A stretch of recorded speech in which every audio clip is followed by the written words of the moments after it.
welcome everyone to our Spring Scholars in the Square lecture series. Hello to those of you joining us online and in the future on YouTube. My name is Rachel Brown and I am the director of the Center for Studies in Religion and Society here at UVic. Now, as a reminder, just in case we forgot with the 2 weeks off that we took, our SITS lecture flow as follows. First, our speaker, Aminat Muibi, will offer a 20-minute public presentation, and then she will engage in a 20-minute period of conversation with Dr. Astrid Vanessa Perez-Pinyan. Born in Puerto Rico, Astrid Vanessa is associate professor in the School of Public Administration here at UVic, where she combines interdisciplinary research with feminist scholarship to critically explore the tensions between global development agendas and local realities, as well as the changing global development corporation landscape.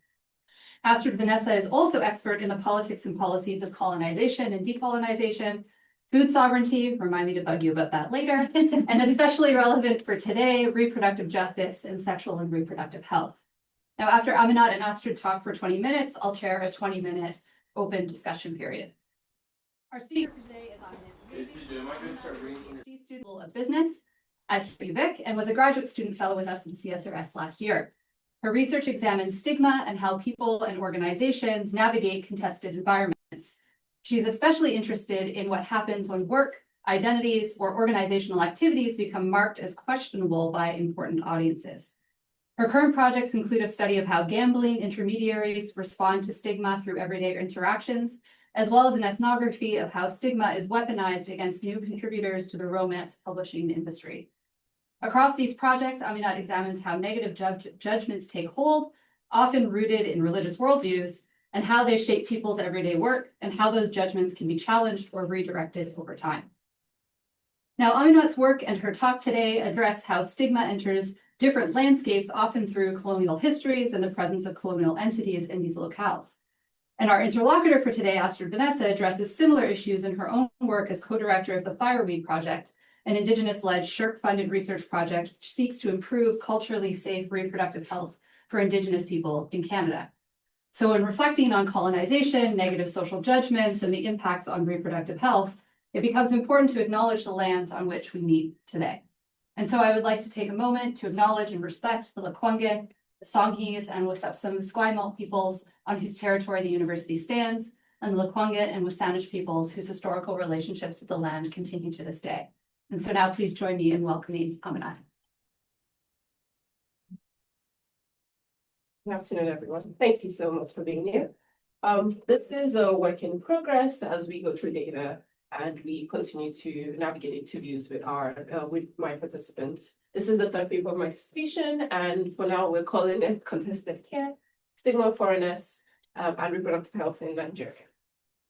So before I start, I wanted to just thank the UVic Center for Religion and Society for all of their support for the field research that happened in 2024, the business school for their financial and emotional support, and MSI Nigeria, which is Mary Stopes Nigeria, the company or the organization who I actually did my observations with, and who I'm still in conversation with as I progress through this project.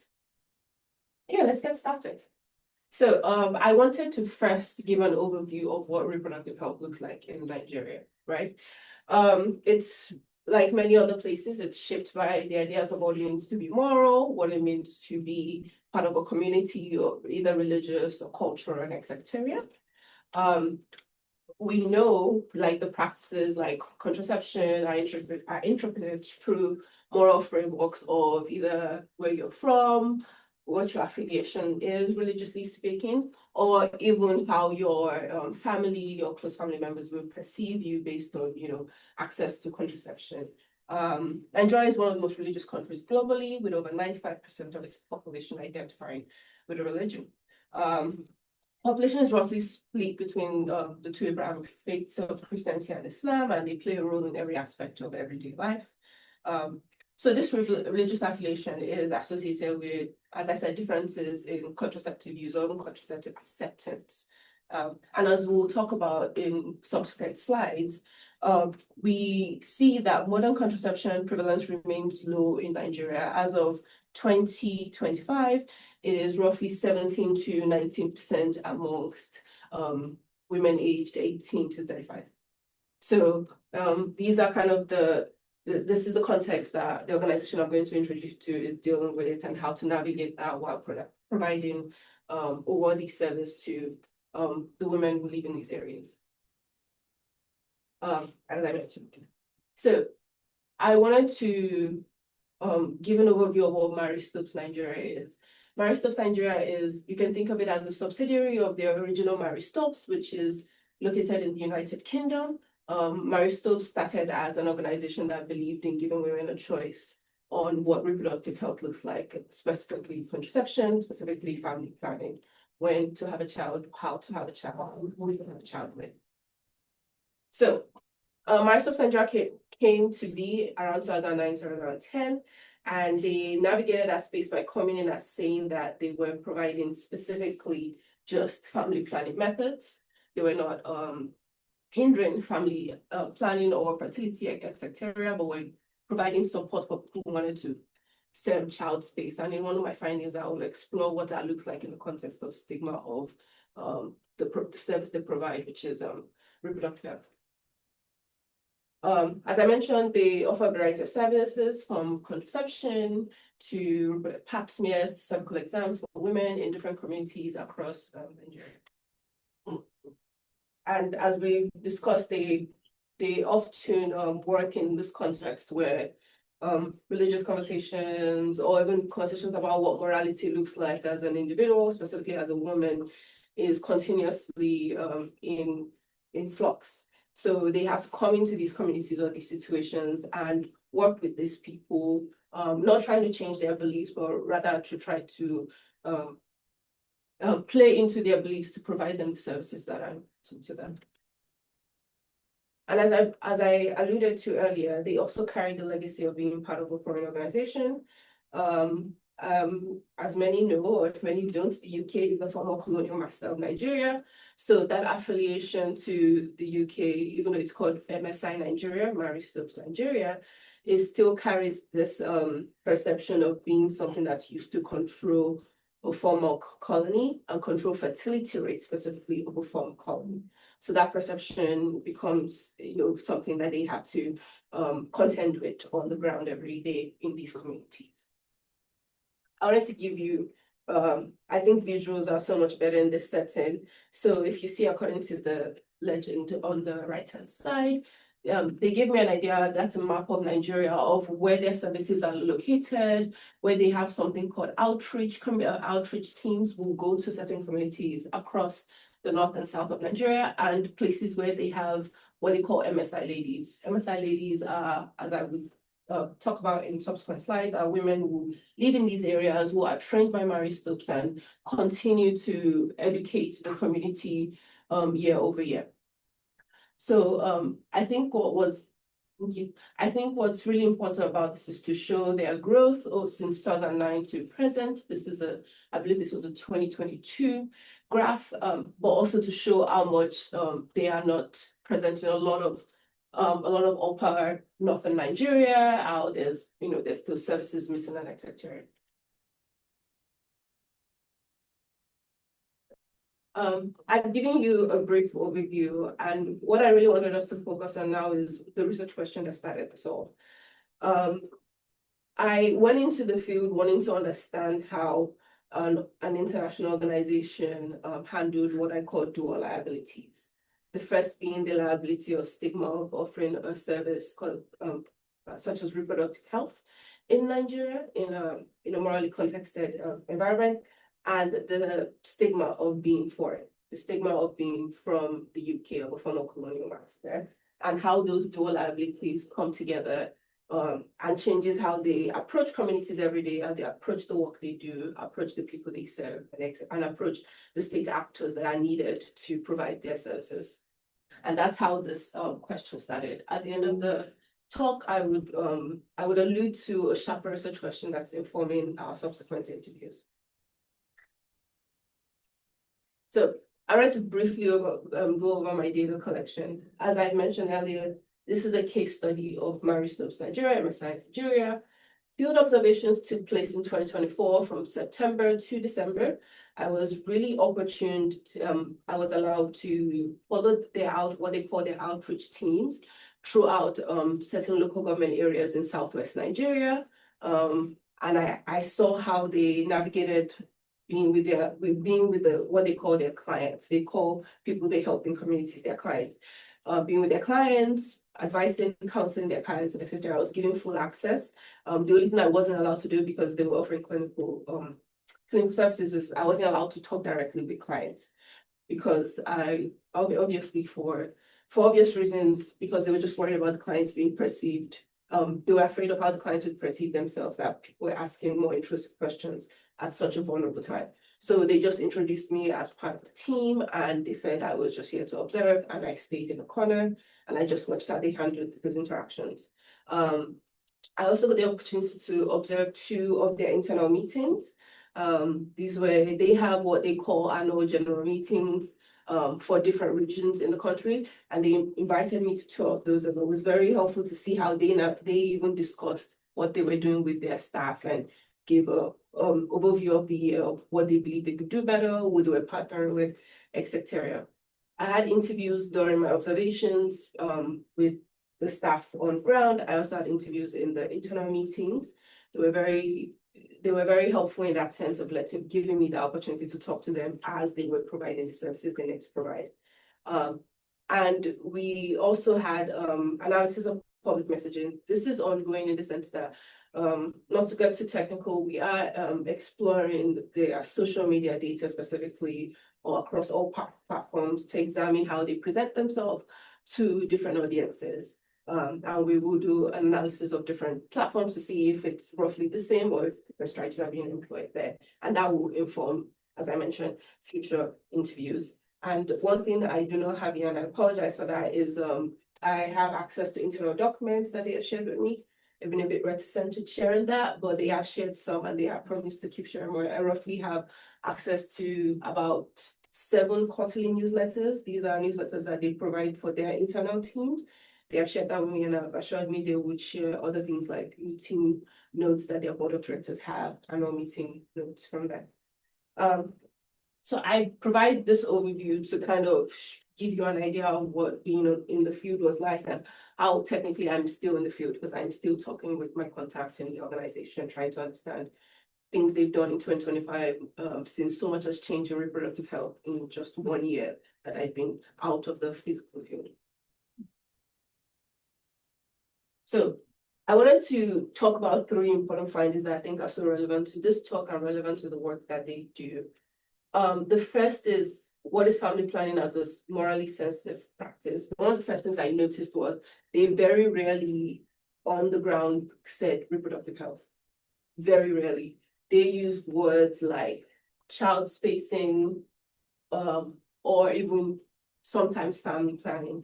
And before I explore that even more deeply, I wanted to talk also about this idea of how women felt, and how I heard what they call clients talk about reproductive health in that setting. One of the examples that it was just too big to put here was, so one thing they provided their clients with was they would if someone came in, whenever an outreach team went to a community and a woman wanted an IUD inserted or some sort of contraceptive, they would obviously do it in a private area, but when she came out of the room, she would, admonish them and be like, oh, I don't want to use an IUD. And the doctors or the nurses or whoever is on the team would actually agree with her. And this is done for one main reason, so that the people in that public setting who are part of the community hear her saying that she actually didn't accept contraceptives, even though she did. But it maintains her status in the community, makes people think she actually didn't accept it. And this is a practice they use all the time, where they acknowledge that people just need that opportunity. So they ask these women as they come in, would you like us to not document your name? So they give them some sort of alias or what have you for their own records, and they lead them back outside and said, I've educated you and given you counseling, but you've refused contraception, am I correct? And they would say, oh, yes, I have. And they would go on their way, right? And I saw this happen, and I had to, ask. And one of my contacts while I was in the field was very gracious in explaining to me that in her about 10 years with the organization, this is something they've had to do when they go to communities. They tell women privately that they can help you kind of, lie your way through it when you step out. Findings suggest is, as I mentioned earlier, reframing reproductive health as care, right? It's reframed very specifically in terms of well-being, in terms of child spacing, not in terms of curbing your fertility, right? So they are very, very careful to not, even in a lot of their pamphlets and etc., to not use the word reproductive health. They even rarely use the word contraceptives unless they really have to when they're explaining to individual clients about what they're doing. They try to frame it on the health of a woman or the health of a family. So I noticed during what they call their sensitization programs, they would tell women, your health is important, so that you can be here for your family and you can be here for your children and what have you. And that's why you should use contraceptives, or that's why you should engage in family planning. So they were not trying to change people's ideas about what contraceptive was or not. They more tried to pinpoint how people felt in their community and make them feel like this was important to their health. As I mentioned, all messages emphasize this word of child spacing and not necessarily family planning. I put a specific word in a language that is used in Southwest Nigeria. Essentially, what it means is that we are here to help you plan your children. So that was a kind of like a word they constantly used in the field. We're just here to help you plan your children. You can have as many kids as you want. We're just here to help you plan it in a way that's good for you and good for your family and eventually your community. As I mentioned earlier, the messages emphasize protecting your body, protecting your health, your future health. So that was what they constantly emphasized. And this is a precursor to our next slide, where they avoided direct challenges to religious beliefs. And I will discuss that more in detail on what on the ground. So I briefly mentioned something called MSI Ladies initially. So MSI Ladies that engagement happens through what we call local mobilizers. They realized pretty early on that, you work in an international organization, a lot of people that they hire are college educated, lived in urban cities, probably speak the Queen's English, now the King's English. And, and they might speak the local language, but speak with an accent like me. So it's not, there is that idea that you are not of or from the community, even if you are Nigerian. So they realized pretty quickly that they had to entrust a lot of the work to what they term MSI Ladies. So in these communities, when they go for outreach, they would recognize people that were enthusiastic or were really interested in learning more. They would recruit them and train them. They would train them on how to counsel people about family planning, what words to use, what words not to use. And if some of these ladies were interested, they would send them to their main centers to have training to be midwives or have training to be what we call auxiliary nurses, where it's not a full nursing program, but it's 3 months. You learn how to insert an IUD, you learn how to remove an IUD if needed, how to prescribe, how to send them to the right pharmacist and what have you, and other how to tell people if there's like an issue that you need to go to an actual doctor for. And these, what they call MSI Ladies, which is on the left-hand side, they stay on the ground and essentially they keep educating the community they are in. If you think of it as because they have to keep doing outreach every year to communities again and again, the MSI women or the MSI ladies are the people that stay and they're the field, they're like the front men, right? You're the front lines. And they continuously connect back to the outreach team to let them know what's happening in their community or what needs to be done or what they're noticing. If they're noticing an increase in teen pregnancy, maybe an outreach team needs to come in and give more education and what have you. The second picture talks to their collaboration with religious leaders, right? Many of my interviews talked about having to go, when they go to communities, the first thing they do is they go to the local mosque or the local church to look for the imam, the priest, the pastor, to talk to them about what they want to do and see if he can co-sign them, either by letting them have a very brief talk at the end of the Juma prayer for the mosque or, before a sermon on a Sunday or Wednesday or what have you, even if it's just 5 or 10 minutes to tell them about it.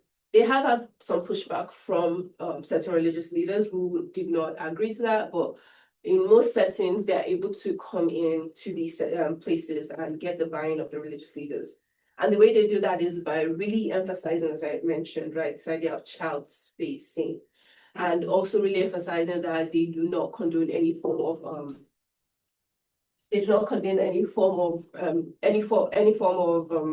stopping the birth of a child or etc. So that picture on the left was them with the Emir of Kano, where he let them come to his palace, and he advised people in the community to come to their talk to learn more about what reproductive health is for women.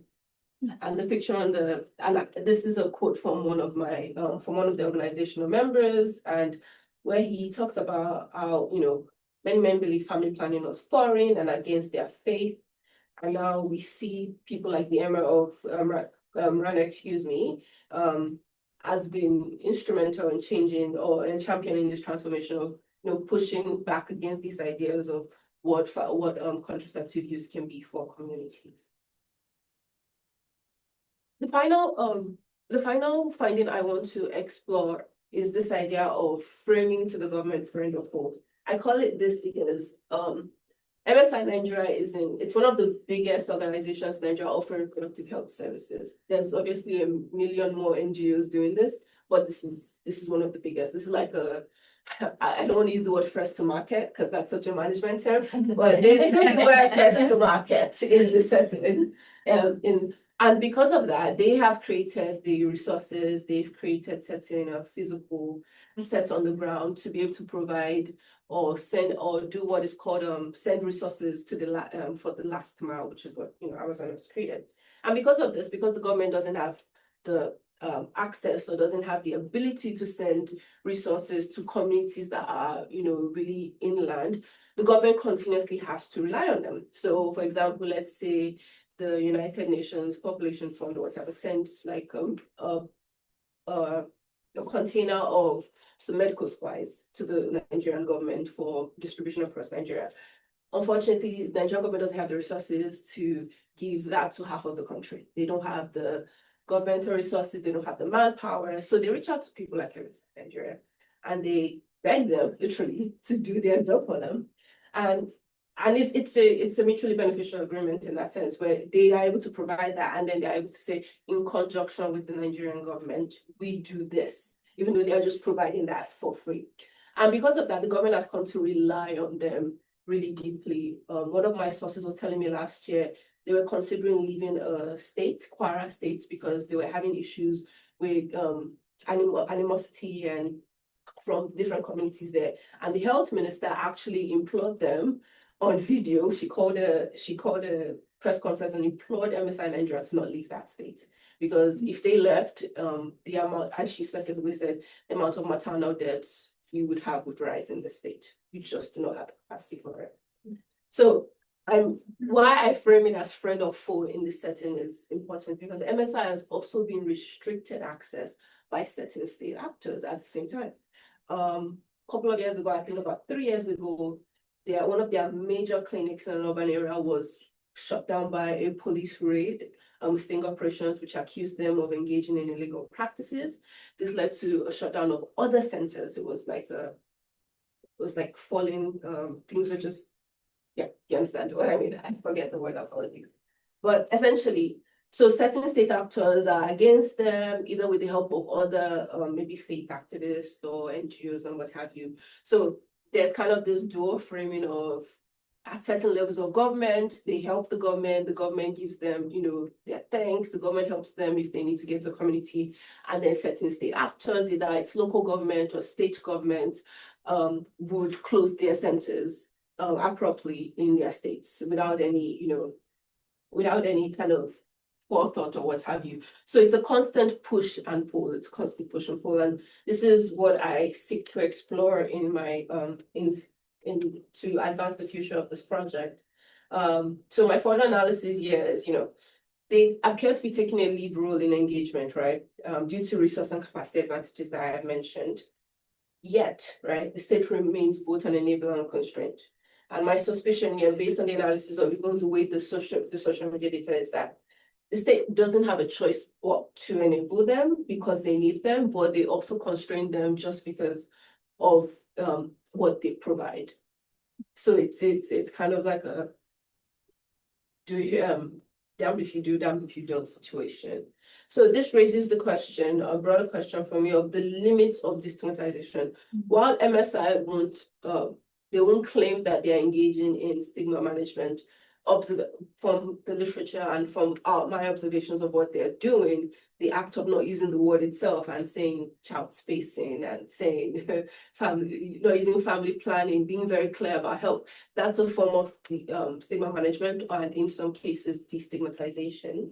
So a sharper research question that is going to be explored in, as I mentioned, these interviews that we're going to have, is this idea of how does stigmatization unfold when organizations lead the effort but remain constrained by state actors in this setting.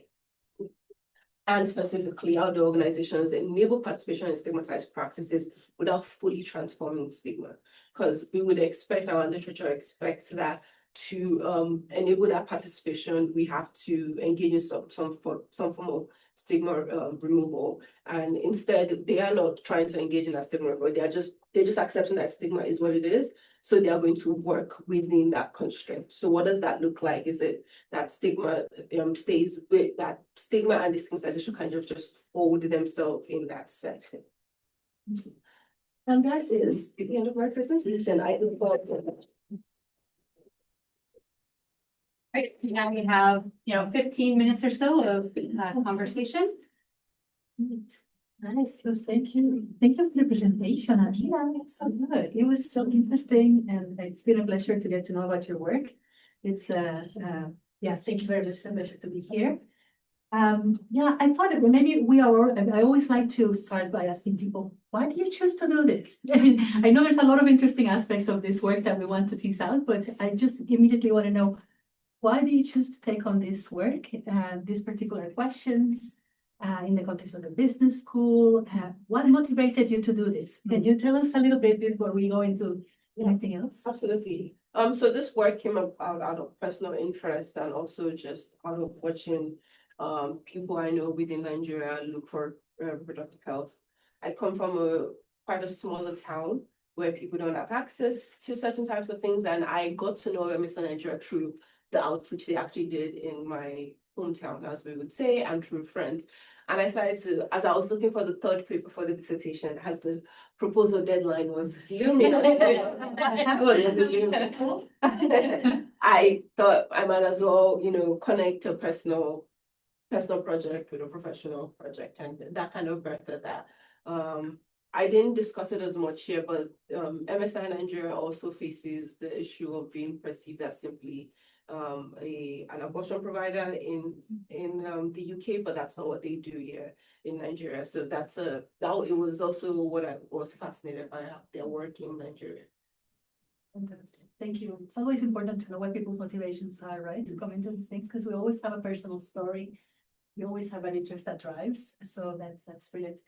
Of course, we all know Nigeria is like the huge country of Africa that we all can think of, right? Like we always think how big it is. And I was looking at 240 million plus population. That's amazing. And you told us that about 95% of the population identify with their religion, right? Can you tell us a little more about the context of religion there and how really religion shapes people's, family practices, ways of life, considering that it's such a strong, and a little bit more of the context of religion there? Yeah, absolutely. So Nigeria's when people think of Nigeria, they think of northern and southern Nigeria just because of how it was colonized. Northern Nigeria was colonized while we're all colonized by the British, because they had North Nigeria had influences from Islam, all the way from Tunisia coming downwards. So they were very much a Muslim population there, and then southern Nigeria was very much a more Christian population in that setting. Obviously, there are pockets here and there across the range. I'm from the south of Nigeria and I'm Muslim, so there's pockets wherever you go. So because of that, there's these perspectives, specifically the Muslim population, northern Nigeria, have mixed with the culture. It's never just religion. Religion and culture kind of mixed together in these settings. Have certain beliefs around fertility, specifically around procreating as much as possible. This idea of fertility being a good boon onto the community, onto the family. More children means more opportunities. I hate to be so blasé about it, but more opportunities that one of those children will make it. Just increase your chances, right? One of them will make it out of here eventually, right? And generations to generations. And southern Nigeria, southwest, southeastern Nigeria, as I said, very heavily influenced by Christianity, different types of Christianity, from Pentecostal to Catholicism in Southeast Nigeria to evangelical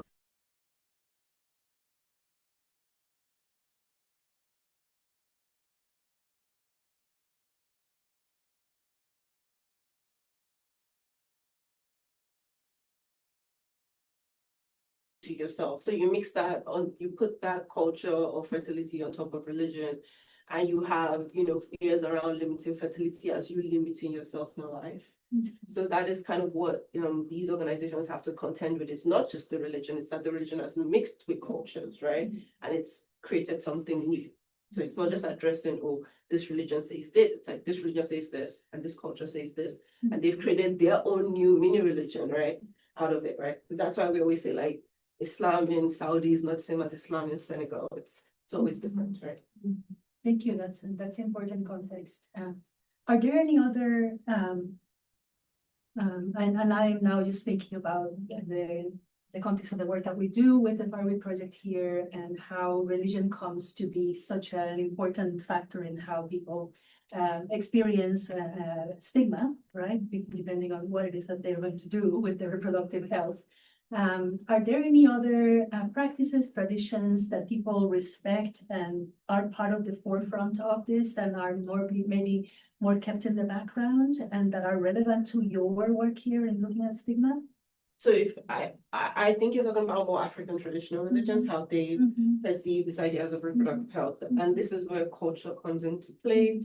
A lot of African traditional, like, modern contraceptive, good as it is, there have been other forms of contraceptives as old as time itself. People have been figuring out ways to limit having children, start having children, and etc. So those cultural practices, while some consider them backward, what I find through personal observations and talking with these people that have been in the field, like this woman, is that a lot of people, lean on these cultural traditions of how to limit their fertility, for example, or how to use a natural abortifacient if they need to, but they don't talk about it, and they keep it very well under wraps, which is because they feel that shame, or they feel that guilt for engaging something that their community would not approve of. So one of the big things that MSI Nigeria does, which is related to this, is they just offer counseling for people. They offer the opportunity for women to come to the outreach events that they have. They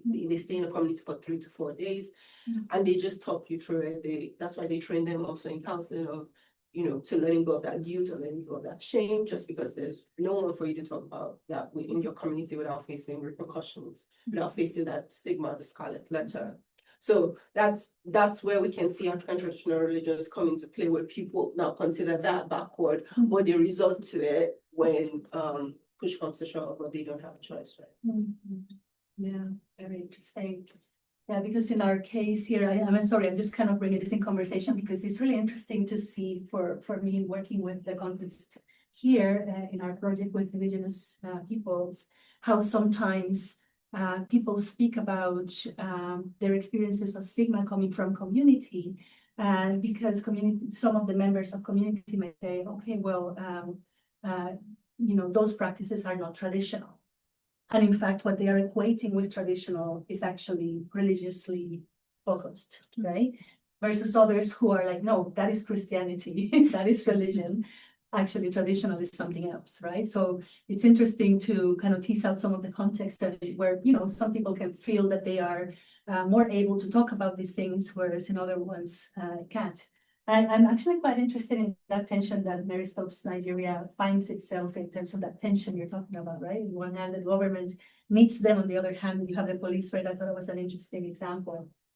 How can you give us some comments about how the staff, the people that are doing this work on a day-to-day basis, how do they feel about the conditions in which they work? Do they feel that there is stigma attached to the work that they do? How do they live with that? Others maybe may not. I mean, can you provide some comments on that? Yeah, this was actually one of my research points. So when I first got into the field, I was expecting, when talking to the organizational staff, discussion about the stigma they feel for working for this organization. And a lot of them just didn't. And it boiled down to the fact that it's a very good organization to work for if you're in Nigeria, provides benefits. But also it provides the opportunity to engage with the international, like just an international community. They send their staff to conferences so they can learn, they can have be up to date on certification and what have you. So a lot of their staff actually are enthusiastic, and they're very careful how they select their staff. Because I talked to the head of marketing and communications, because he works for the HR. I think they're very, very careful about they select their staff. They do a lot of referrals. It's very rare for you to see them post a job. They have people actually refer in. So they have their staff essentially do a pre-interview of like, is this person trustworthy with, because there's confidential information you're going to be dealing with. We want to make sure you are not someone who's trying to sabotage our work and what have you. So they do a lot of that. So it takes, even me getting access to this organization, my supervisor says, yeah, it took just months of emailing. Everybody kept pushing me around. They had to check up on me, had to make sure I wasn't someone who had had an agenda or what have you. So, but the staff essentially don't feel that stigma because they kind of self-select into it, right? A certain type of person who is passionate about this work of reproductive justice and reproductive health is the kind of person that goes into this work, right?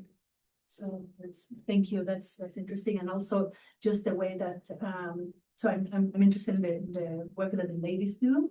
They must be very good at gaining people's trusts as well. The MSI Yeah. So they're from the communities, right? Right. So essentially what they do is they have so in what I call the outreach team, they have someone called a social behavioral change officer, SBCO. And her job or his job is to go into that community and observe. And like when they first actually go into a community they've never been to before, like they go to the health centers in that community and they just observe what are the people in here that are jovial, that are like really gregarious. And they reach out to them and they're like, can I have your number? I want to talk to you about possibly working for Mary Stopes, right? They offer them a small wage, which kind of helps to augment their salaries in these places. A lot of these communities are very impoverished, right? And they train them and they just observe them for a while. And then these women refer other women who they think are passionate about this, are passionate about that work of reproductive health, and they become essentially like a small posse in these places that the outreach teams can reach out to, can be like, hey, what's going on? Has certain resources that the government promised that they would send to your community as it reached you. Those people on the ground will be like, our health centers haven't received anything. So then Mary Stopes knows to go to the government and say, you said you were going to send this. This community is telling us they haven't received anything. What's going on? So essentially, they also do that work of like a watchdog almost. So these ladies, as I mentioned, it's very similar to what they did with the polio vaccine in Southeast Asia. They literally like took women in the community, trained them how to give the vaccine, and they went around Pakistan, they went around Afghanistan, and they were just on their bicycles, just like helping people. And this is I suspect this is where that idea came from. Like you need people who are in the community day in, day out. Because as I mentioned with this map, Nigeria is just really big. And at the end of the day, they're just one organization. Yeah. There's only so much they can do. Outreach, they are constantly engaging in outreach again and again. So they need these MSI ladies to tell them when something is going on, when there's conflict. And so we know that when conflict happens, reproductive health kind of goes to the wayside, which has been happening a lot in northern Nigeria and southeastern Nigeria. So after either the conflict has been reduced, MSI, reaches out to the ladies, asks what's going on, what's happening, should we send an outreach team to help? And yeah, and even now, I was talking to one of my contacts yesterday, and he was mentioning, because we've had a couple of terrorist bombings up in northern Nigeria, and couple of what we call banditry killings or what have you. And what usually happens is, unfortunately, with those issues, is that women and children tend to bear the brunt of that in terms of rapes, to be honest with you, or sexual abuse. So MSI is having to go in sometimes to help counsel people. So these MSI ladies, they reach out to MSI and tell them this is what's happening in the field. This is what some of these women need money after pills because they've been sexually abused and what have you. And MSI is able to like try their best to send those resources to them as soon as possible, as fast as they can, because they have those women on the ground to be their like ear to any issue that's happening. Maybe one last question. Well, I'm actually very interested in that quote that you shared. I think it's in slide 10 about working with the trusted communities, where you talked about many men believed that family planning was foreign and so forth, and that the involvement of some of the religious leaders has made a difference. Yeah, can you talk to us a little bit about what has that involvement looked like? Maybe more about the story and the role of religion here in making this, well, how is it that when the men from that lead religion, this is takes a different turn? And are there any subtleties or any differences between, say, how Muslim leaders have been involved versus how Christian leaders have been involved? Is that something that you can tell us a little bit more about? Yeah, absolutely. There was not enough space to put it, but because Islam is way more open about contraceptive than certain aspects of Christianity, they have different strategies for dealing with that. With this picture on the left-hand side, the two down pictures are them talking to Muslim clerics and them engaging with Muslim clerics. And essentially what they try to do is they appeal to this idea of the health of the community, right? They appeal to this concept of women are the backbone of your community. So if their health is in danger, your community, Right. like this is your flock and you want your flock to be taken care of and etc. Sure. Right. With the I didn't put this in there, but in southeastern Nigeria, it's very much very Catholic heavy. So what they do, and as we all know, with contraceptions, Catholics, they do not even bring that up in those communities. What they instead do is talk about having educational services for things like ovulation tracking and what have you, which is the church allows that and stuff. So that's what they fully do in those communities, because they know that to get the buy-in of the religious leaders in that setting, they cannot bring up. There's just no use, right? The doctrine, it is what it is. There's no bother trying to change that. So that's what they instead do. And then they emphasize other reproductive health options that they have, such as pap smears, cervical exams, things that are, that help women's health. And then those religious leaders can get behind them in that regard, but they know in those settings that they cannot bring up anything that has to do with contraception. So that's how they kind of, like, based on where they go, they navigate it. Based on that. Well, thank you very much. I do have more questions, but I know that it's time for the audience to have that. Thank you. Those are super answers, and you know so much about this context. I'm sure people will have even better questions to have. So thanks so much. Thank you. All right, so we'll open up to a broader conversation in the room now. Yeah, Peter, go ahead. Thanks very much for continuing this research. What's the highest level that Mary Stopes Nigeria has talked to government? Have they been able to get to the Prime Minister or President? Or President and Minister of Health and convince them to increase the effort?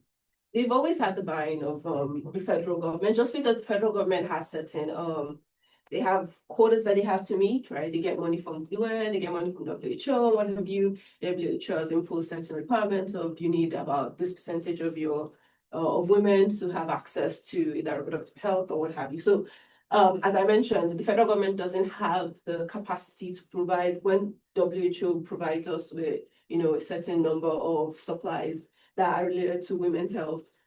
Federal government just doesn't have the capacity to disperse it. So MSI comes in as the hero in that setting and provides that option with their own resources. Like they take on the cost of the logistics of getting that sent there, because that then, that pays in its own form, because then they can go to the federal government and ask for concessions or even ask for something they do. The first time they go to a community, they go to the local government area, and the local government area, there's someone called an officer in charge, and they give them the list of every health center in that local government, and they give them the number of the matrons in those local governments so they can know who to call. So it's like a, help me, I help you kind of situation.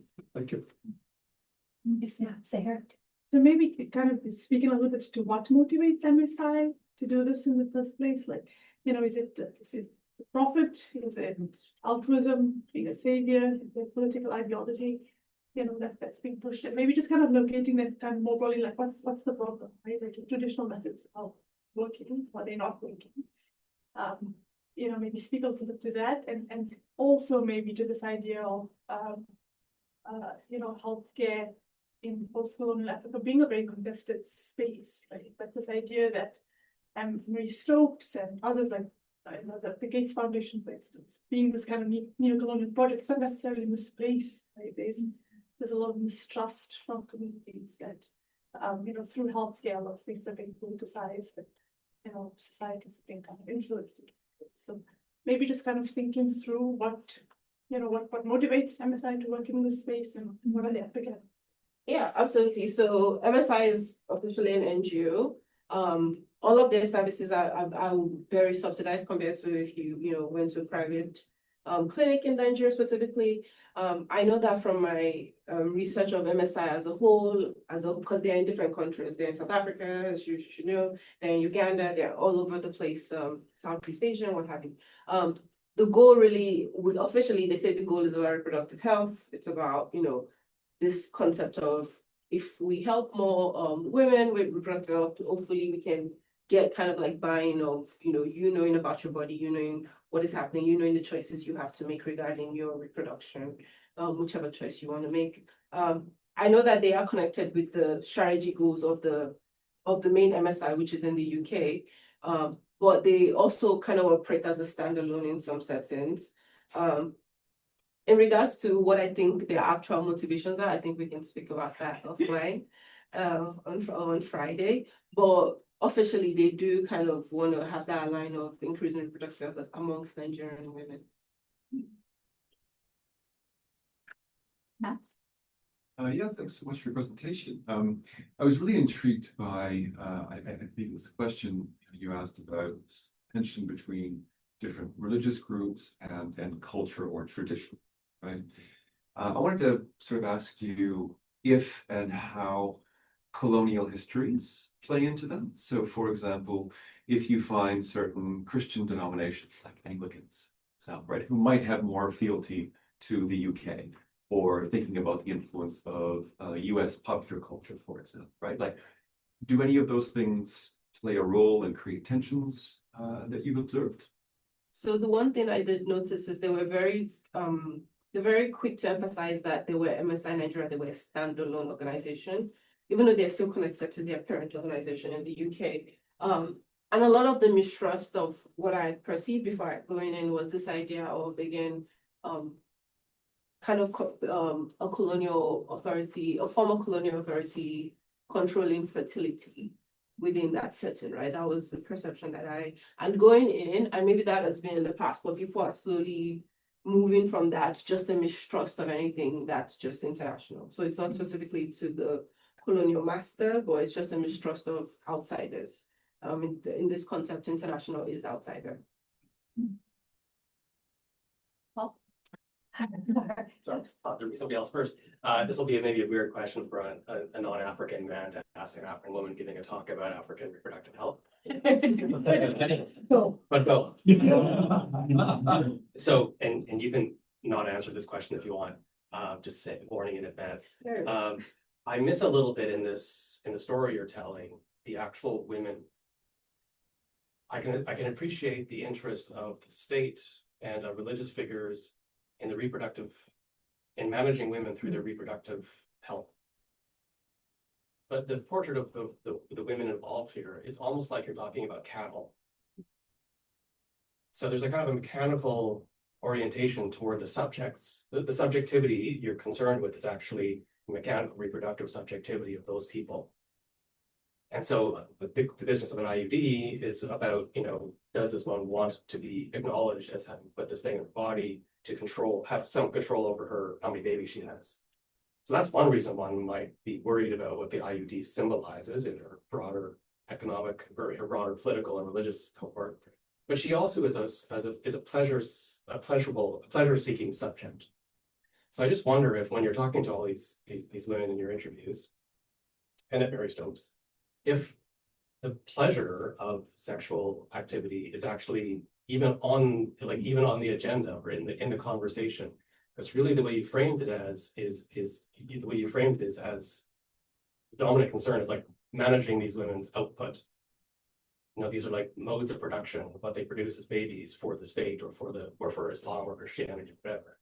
But these are also women who have sexual desires in relationships in which sexual desire is what keeps relationships together.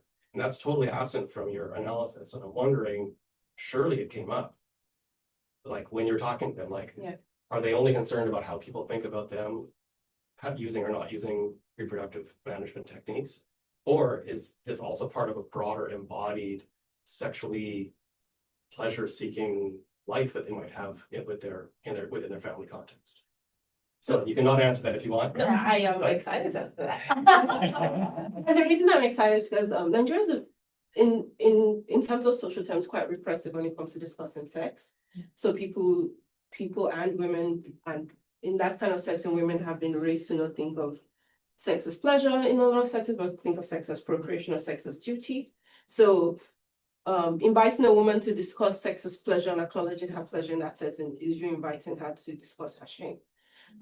So even Mary Stopes is very careful to not even discuss that in my field observations of saying, don't you want to enjoy sex without having a baby all the time, right? Or you make your body a break, because they recognize that invites you opening something that these women or individuals in general in Nigeria are very careful not to talk about in mixed company. Just personally, women will talk about these in close companies with other women in their communities or their families. Men will talk about it in close companies in their communities.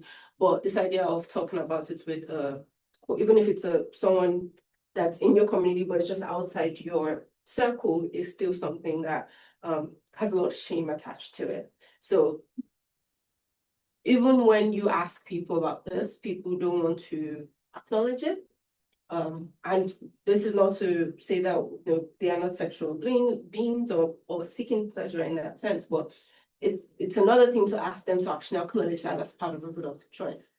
Everybody kind of is, in that in-between space. I have a follow-up, Rach. Sure. So as a person who's involved in these conversations and communities, and you go into the kitchens and the back rooms and the cafes, you have these conversations. So you hear those other conversations.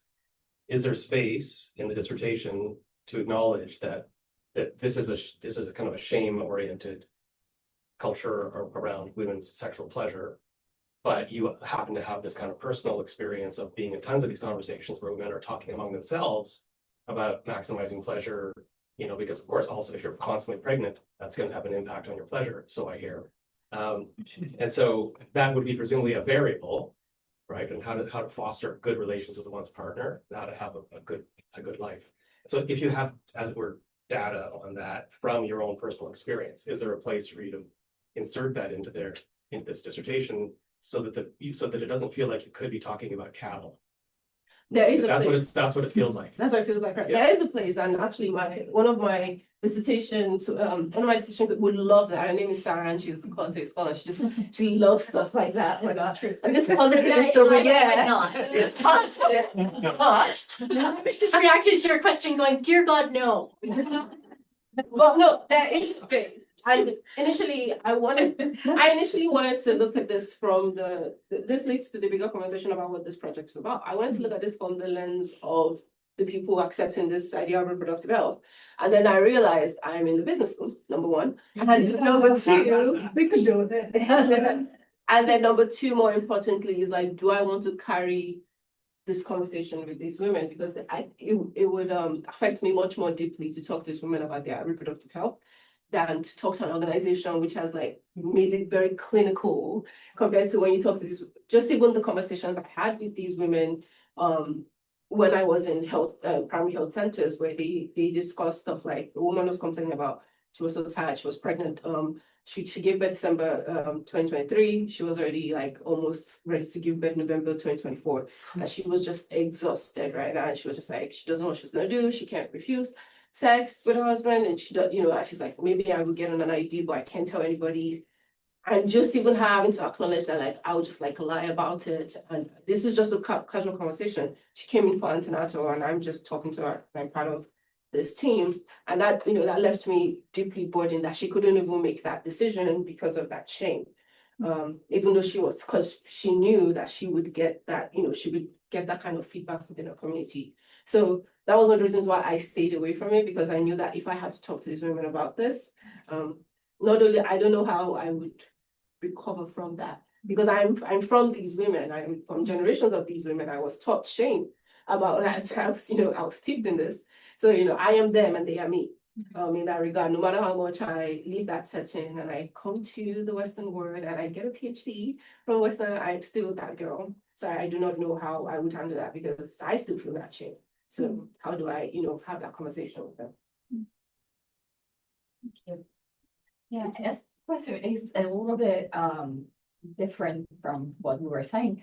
I'm actually wondering whether they have brochures, whether because that would be, well, I'm a literary person, like cultural studies. So from my perspective, it would be very interesting to see what kind of actual tangible propaganda beyond, because when you talk to people, you can spin the narrative in many different ways, and what is the safe place to say certain things. But if you print something that is open to everybody, so I don't know whether you also analyze their, I don't know, if they do like comics, because I saw that a lot of organizations turn to comics, and that's my area of research.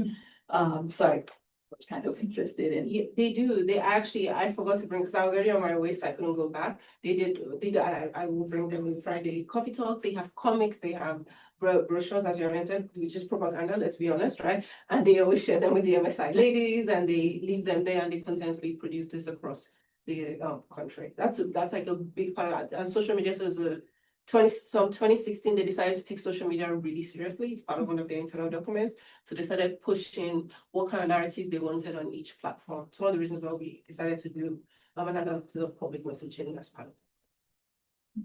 Thank you. Thanks.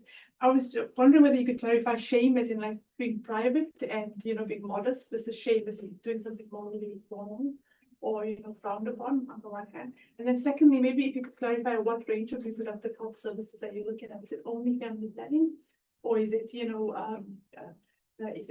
virginity testing? Is it reconstruction?